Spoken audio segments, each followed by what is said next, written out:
What are the risk factors which causes hypothyroidism or Hashimoto's? Let's talk about those today. Hi, I'm Dr. Anshul Gupta, a functional medicine expert. I help people reverse their thyroid disease.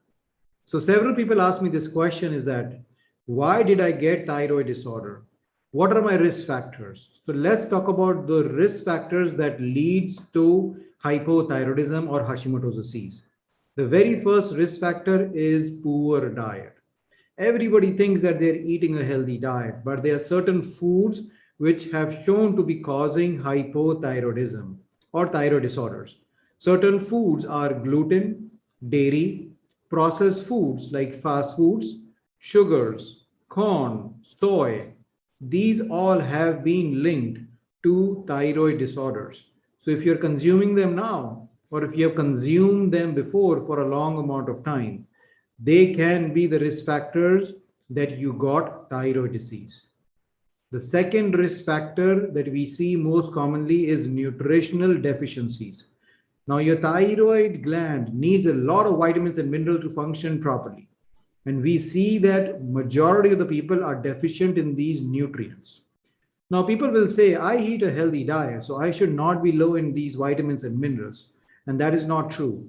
There was a research study conducted which checked the vitamin and mineral levels right now in 2020 as compared to what they were in 1990. And they saw that instead of the vitamin and mineral level improving, they're actually getting worse. So more and more food is being deficient into a lot of vitamins and minerals as compared to before. So that means even though you are eating a healthy diet, your body is not getting those vitamins and minerals. Especially minerals like magnesium, selenium, zinc, vitamin D. These are all important for functioning of thyroid, and research shows that these are exactly the vitamins and minerals which your food is low in. So that is the second risk factor. The third risk factor is toxins. Whether those are toxins like pesticides or herbicides, which are sprayed in each and every farms now these days. Glycosates, mold toxins, toxins like lead, mercury, arsenic, these are all associated with thyroid disorder.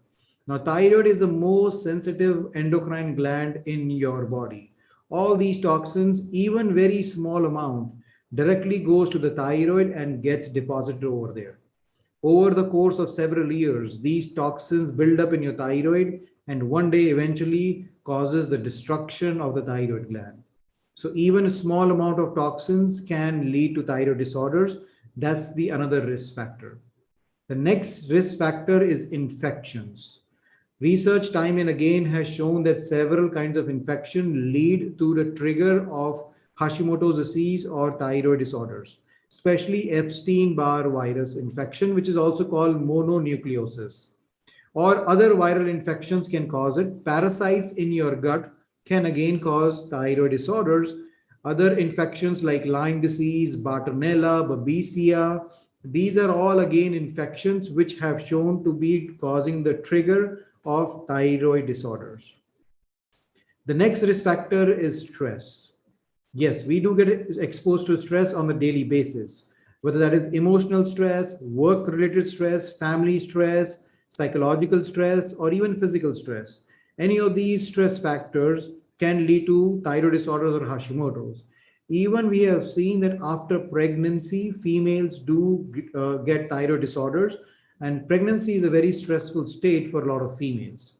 Even menopause is again a very stressful state for females, and we see that a lot of females will get thyroid disorders after they hit menopause. So stress is a very important reason, a risk factor for a lot of people getting thyroid disorders. The last risk factor is genetics. A lot of times thyroid disorders does run in families, and there are certain genes that increases your risk of getting thyroid disorders. So I keep genetic factors as the last thing because yes, that increases your risk, but that is not the only thing. If you work on all the other risk factors that we mentioned before, then genetics doesn't mean anything at all. So you see, these are all the risk factors which are the causes of your thyroid disorders. Now you can work on all these risk factors and you can help to improve your thyroid disease. If you like this video, please like and subscribe to my channel. Thank you so much. Bye-bye.